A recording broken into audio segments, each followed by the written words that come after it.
ഇടത് സഹയാത്രികനും സംവിധായകനുമായ PT കുഞ്ഞുമുഹമ്മദിനെതിരെ ലൈംഗികാതിക്രമ പരാതിയിൽ സർക്കാരിനെ വിമർശിച്ച് തുറന്നു പറച്ചിലുമായി ചലച്ചിത്ര പ്രവർത്തക ഡോക്ടർ ആശ ആച്ചി ജോസഫ്. മുഖ്യമന്ത്രിക്ക് പരാതി നൽകിയിട്ടും പോലീസ് FIR ഇട്ടത് വാർത്തയായതിനു ശേഷം മാത്രമാണ്. ലൈംഗികാതിക്രമം നടത്തിയത് ബോധപൂർവമാണ്, സഹതാപമല്ല, ഐക്യദാർഢ്യമാണ് അഭ്യർത്ഥിക്കുന്നതെന്നും മലയാള മനോരമ ദിനപത്രത്തിൽ എഴുതിയ ലേഖനത്തിൽ ഡോക്ടർ ആശ ആച്ചി ജോസഫ് പറഞ്ഞു. 30ാമത് രാജ്യാന്തര ചലച്ചിത്രമേളയുടെ സ്ക്രീനിംഗിനിടെയുണ്ടായ ലൈംഗികാതിക്രമത്തെക്കുറിച്ചാണ് ചലച്ചിത്ര പ്രവർത്തക ഡോക്ടർ ആശ ആച്ചി ജോസഫ് തുറന്നു പറഞ്ഞത്.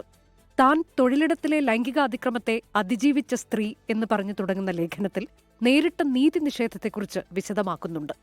ലൈംഗികാതിക്രമം നേരിട്ടതിനു ശേഷം നവംബർ 24-ന് മുഖ്യമന്ത്രിക്ക് നേരിട്ട് പരാതി നൽകി.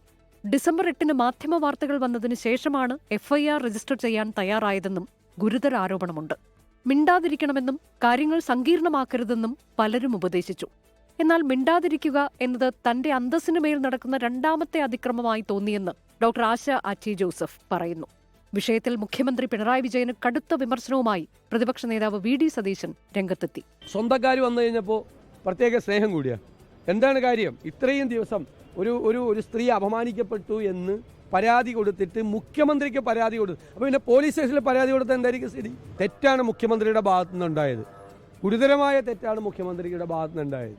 നവംബർ 6-ന് തിരുവനന്തപുരത്തെ ഹോട്ടലിൽ വെച്ച് നടന്ന സ്ക്രീനിംഗിനിടെയാണ് പരാതിക്കാസ്പദമായ സംഭവം ഉണ്ടായത്. രാജ്യാന്തര ചലച്ചിത്രമേള സെലക്ഷൻ കമ്മിറ്റി അധ്യക്ഷനായിരുന്ന PT കുഞ്ഞുമുഹമ്മദിനെതിരെ കന്റോൺമെന്റ് പോലീസ് കുറ്റപത്രം സമർപ്പിച്ചതിന് പിന്നാലെയാണ് അതിക്രമം നേരിട്ട സ്ത്രീ പൊതുമധ്യത്തിലേക്ക് എത്തുന്നത്. തൊഴിലിടത്തിൽ ഇനി ആരും ചൂഷണം ചെയ്യപ്പെടാതിരിക്കാനാണ് തുറന്നു പറച്ചിലെന്നും ഡോക്ടർ ആശ ആച്ചി ജോസഫ് കൂട്ടിച്ചേർക്കുന്നു. 24 തിരുവനന്തപുരം. ലോകത്തെവിടെയായാലും ഏത് സമയത്തും 24 വാർത്തകളും ഓഗ്മെന്റഡ് റിയാലിറ്റി പാക്കേജുകളും എക്സ്പ്ലെയിനറുകളും വിശദമായി കാണാൻ ഞങ്ങളുടെ YouTube ചാനൽ നിങ്ങൾക്ക് സബ്സ്ക്രൈബ് ചെയ്യാം.